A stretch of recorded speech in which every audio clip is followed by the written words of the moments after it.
Well, everybody, Cantonese Cat here. I think bears are in trouble. I posted this earlier today. I think that it is time to buy stocks and crypto. I could be completely wrong about this, but rates really seem to have had another local top right here is making kind of like a lower high here. And there are a few things as to why I think that is. First of all, it got rejected here at a negative sloping 20-week moving average last week on both the 10-year yield and the 2-year yield. This week is really starting to make a very exhaustive move right here. Right now it's got like a hanging man candle, which generally signal kind of like a little bit of like a top, right? It's just not a good look. It can get above it, sure. Does it close the week above it? Maybe. But I don't care because the trend is down. The 20-week moving average is pointing down, so it's not going to serve as very good support at all. If anything, it's probably going to end up tanking down. Even if it peaks above it for a couple of weeks, it really doesn't matter. It's not going to be very good support. It's probably going to end up going down further. This is a very, very weak weekly high. That's a low high compared to before. I'm bearish on the yield. That means that I'm actually bullish on equities and I'm bullish on crypto. Now, there's going to be a lot of narratives as the yield goes down, like, oh, is the recession coming? Is recession coming? Is there a liquidity crunch in this world now? I mean, I really don't think so. The reason why I think that is if you just simply look at Bitcoin, Bitcoin tells the whole story here. Does it look like to you that global liquidity is going down? It doesn't, right? Because the monthly trend is up and the price is staying way over the upper Bollinger Band on the monthly, right? Does it look like there's a global liquidity crunch? If you look at Ethereum, Ethereum is doing the exact same thing on the monthly chart. It's getting way above the upper Bollinger Band. It's getting very impulsive. It's trying to push over the 0.5 foot level. And it just looks like it's crawling up. Everything looks like it's becoming a very, very bullish trend coming very, very soon, right? So it doesn't really make a whole lot of sense to make the argument that rates are going down because recession's coming, because there's going to be great deflationary forces. The Fed's not going to let it happen. The other thing too, like does the SPY or the S&P 500, does that look like there's a liquidity crunch too since late 2022? No, it's curling up. There's a huge longer term bull trend that's being developed, right? Same thing with the QQQ, which represents the NASDAQ. I really think it's going to keep going up higher. It just looks like there's a very, very bullish trend going on. Another thing to look at is the US dollar, right? If you're really thinking about liquidity crunch, you would think that the US dollar would be worth a lot more. People would be a lot more risk off and they'd want to tend to go to the US dollar, right? But no, like this is really weird, very weak look on the US dollar. Sorry about the commercials. I just don't want to pay for trading view. But if you look at the US dollar, it looks like it's got like a very, very weak descending triangle look to it. This usually is a very weak look. And you can see that the prices keep on touching the floor and the price keeps being pushed down by the wedge right here. Usually what happens is the price keeps getting weaker and weaker and just falls underneath the floor. I'll show you what I mean by that if you look at Bitcoin, not so much this cycle, last cycle, but the cycle before that. You can see that there is a descending triangle here. It's very obvious. And once it gets to the end, as the 20-month moving average starts to roll over and not become a very good support anymore, it tanks. It just gets underneath the floor. And I think we're seeing very similar thing here with the US dollar here on the monthly. Like it's a very, very similar picture. It already started to roll over, it fell underneath of it, and now you got a descending triangle. I think US dollar is going to go down a lot more, and I think that this could indicate a risk on sentiment. And you're going to have your crypto and you're going to have your stocks, especially higher speculative stocks. They're going to go up a lot higher. And I just don't see any way around that, besides that, based on looking at the trend. I'm very bullish. Doesn't matter what it does day to day. I want to be able to position myself for a potential huge move. And as I've also mentioned back in September, if you do what I would say, I said like something big is happening. I made a whole post on September of gosh, I had to go find it now. I made a whole post on September 28th about how I think something big is happening and everything is starting to line up. I think the SPY is going to go up. QQQ is going to go up. I think the Russell is starting to find some very critical support and is going to bounce within a matter of months. I thought that ARK has, really found good footing. NVDA and Palantir is going to go up. All these things are playing out so far. Bitcoin, Ethereum, Riot, Mara, Hut, Bitfarms, all these stocks, with the exception of Hut, is just a dog. But everything else is really starting to move. Even in like October, November, and in December, it made some really amazing move up towards the end of the year.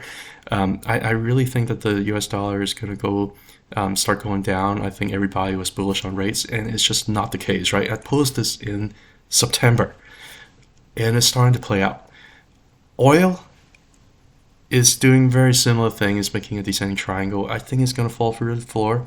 I really think that right now the move that's making up right now is kind of like the last ditch effort by oil bulls, and it's looking very weak. It's making kind of potentially like a little bit of a lower high right here. Even if it pushed all the way back up to the top of the wedge, it's still going to be a low high. But guess what? I'm not even sure it's going to do that. I guess 20-month moving average is coming down, and it could potentially serve as a resistance. It could potentially get rejected here or here, and it could go down. I think 60 something dollar oil on the WTI is coming. It could even fall down through the floor. It can even be lower than that.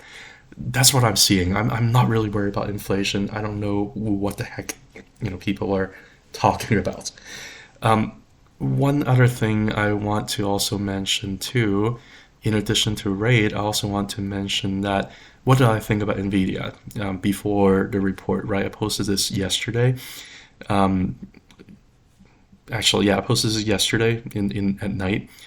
What I was seeing here is that usually when price went down and it goes back up, you're trying to find price target where you're going to find resistance at. A couple of things. I usually draw this Fibonacci level from the recent top to the recent bottom, and you're going to try to find some Fibonacci retracement levels here, right? On the last cycle for NVIDIA, it went down and it went back up. As it goes up, it slides through 1.618 level at about $100 like Swiss cheese. It didn't care about it at all. Went up to the 2.618 level, went sideways for about 8 months before it pushes through, and it kept going up higher, much, much higher after that. With this cycle, it deleveraged, it went all the way down, it went back up. Now, instead of slicing it through like Swiss cheese here at a 1.618, it actually found some resistance. It spent 1, 2, 3, 4, 5, 6, spent 6 months right here before it broke out. Kind of like how it spent about 8 months over here at 2.618. Now it gets to that point over the last couple of months. I mean, this price action is just ridiculous. It went from like 500 to 700 something, and you expect it to just keep going higher. I don't know. I mean, I would expect to see some kind of resistance here at the 2.618, and sure enough, it did, right? Temporarily anyway. I actually am not so sure if NVIDIA number is really, getting pretty good, and it's after hours right now. I think NVIDIA is doing very, very well. There is a possibility where it found most resistance here at 1.618, unlike last time where it found most resistance at 2.618, and it could just slice through 2.618 like Swiss cheese. It just keeps going up. It can hit 1,000 or beyond. I hope it goes up slowly because, I mean, honestly, I'm still DJing every week into the stock market. I'm still trying to buy stocks here. I hope it actually finds some resistance here at 2.618, but based on the way that, things are looking right now after hours, I'm not so sure if I believe that's going to happen. It's already touching 730, and if you look at NVIDIA, it's already touching 730 again, which is again right at the 2.618 Fib level. It looks like it wants to push higher, and it could potentially make this level like Swiss cheese, like how the 1.618 was the last cycle. And when it does that, there's not really a whole lot of like volume shelf. I mean, like this price exploration move, it could go up to 3.618 in a hurry. It can go up to 1,000 in a hurry in just a few months. I don't know. I don't want to be super bullish. I don't want to be sounding like I'm absolutely ridiculous, but that's kind of what I'm seeing, is pushing at the 2.618 level here, post-market after reports. It could still be resistance. I would love to see it being resistance. I would love to see it kind of retrace bound here, maybe for another couple months before figuring things out and going pushing up higher. So I have longer to buy, but I'm just not sure whether or not that's going to happen. That's NVDA. And another thing that also kind of strikes me too is if I was just looking at the semiconductor ETF, I like to look at the monthly here, not sorry, weekly here. I was kind of noticing there's something crazy here. Usually these ascending wedges are bearish, and you would expect that eventually gets exhausted and just falls over, right? It broke up above this ascending wedge, and it's not even touching support right here to retest. Right now, it's just kind of pushing up even further, and it's going back up to this level. I mean, the whole thing is just absolutely ridiculous. Like if you look at the top, the high here, look at the bottom here, it looks like instead of NVIDIA testing 2.618, it really looks like the whole semiconductor space. If you follow the SMX index for semiconductors, it got rejected at 1.618 level, right? Understandably so, because usually if you see some kind of rejection here, it's already trying to push back up closer to that level and really trying to challenge that. I just think that the whole semiconductor space probably has a pretty huge runway here. I'm sorry about all these other labels here, but I just usually when you have these kinds of semiconductor spaces kind of running pretty hard, you're talking about a bull cycle that can last for quite some time, and you're really talking about a bull cycle that can potentially last for at least a couple of years. It did that a few times before. This is no surprise, right? Here it lasted for about 3 years. Here it lasted for about 3 years. Here it lasts for about 3 years. And there's no surprise here. I think there's a possibility that this could continue to just keep going.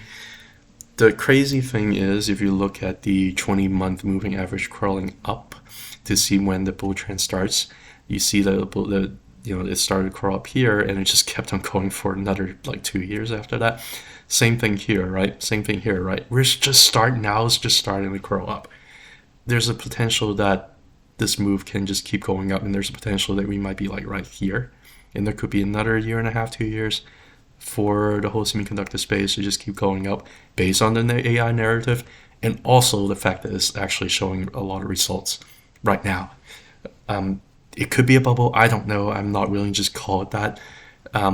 Most of the time, it's probably more beneficial for you to be a bull than a bear. It works out better based on probability. Most years you're going to end up being more bullish than bearish. That's just facts, right? One other thing I wanted to look at is there's another post I was posting a little bit earlier in the day. I was posting about Palo Alto. The earnings really wasn't that bad, but the stock got tanked like 26-27% today, and is absolutely ridiculous. But if you look at the stock itself, I was just posting, hey, actually, it's understandable. All the stock does, if you look at a monthly chart, all the stock did is that it's developing a very, very strong bull trend with the Bollinger Band expanding. The 20-month moving average is going up, telling you that this bull trend can last for a while. All it did was simply got rejected at the 2.618 fit level, and it went down as, try and find support at the 1.618 level. It took a few months for it to get over the 1.618 level. This is basically a breakout of this level and a backtest of this level. It flipped this resistance into support and is backtesting it. This is actually a very, very bullish kind of thing. I find this to be a potential buying opportunity. I'm not into this kind of stocks. I don't care that much about it, to be honest. I don't know enough about the business model to be that interested, but this pattern actually looks pretty bullish to me. Now, there are people that say, oh, this looks like a bearish engulfing candle. Guess what? Bearish engulfing candle on a monthly, it actually is not that scary, to be completely honest with you. I'll show an example why I'm not that scared about it. Look at Tesla. Look at Tesla's monthly. It had a huge bearish engulfing candle last month, but the price looked like it's stabilizing. Anyway, I'm not, that's another video for another time, talk about Tesla's price action, but it's not that scary a lot of times if you put into context, if you get a bearish and golden candle, it may not be that bad. Here, same thing, you get a bearish and golden candle, it may not be that bad.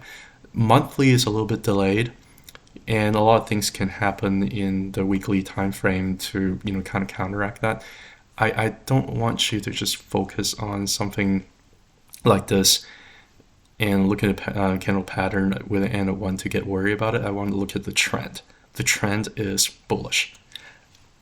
This is something to strongly consider, and if I have to bet, I bet the stock keeps going much higher over 2024 and 2025. I'm not in it. I cannot pump the stock too much because I'm not in it, but I am very, very heavily exposed to the market and tech, so I feel very strongly about it. Obviously, I'm only showing you what I see. I'm not telling you what to do. None of this is financial advice. You do you, you do what's best for you. I want you to make your own decisions. I want you to learn from your own experience and think about it on your own. And I want you to teach me. This is not about me showing off to you as to say how awesome I am. I'm just showing you what I'm seeing. I'm very excited about the market. I like to do these kinds of things. It doesn't mean that it's all about what I'm thinking, because what I think doesn't matter. The market doesn't care. I'm just showing you what I'm seeing. And what I'm seeing right now, even for a stock that went down 20-something% today, the overall trend is still considered to be bullish, which is crazy. I don't know what else to say about the bearish narratives. I'm going to shut up now, getting close to 20 minutes. Bye.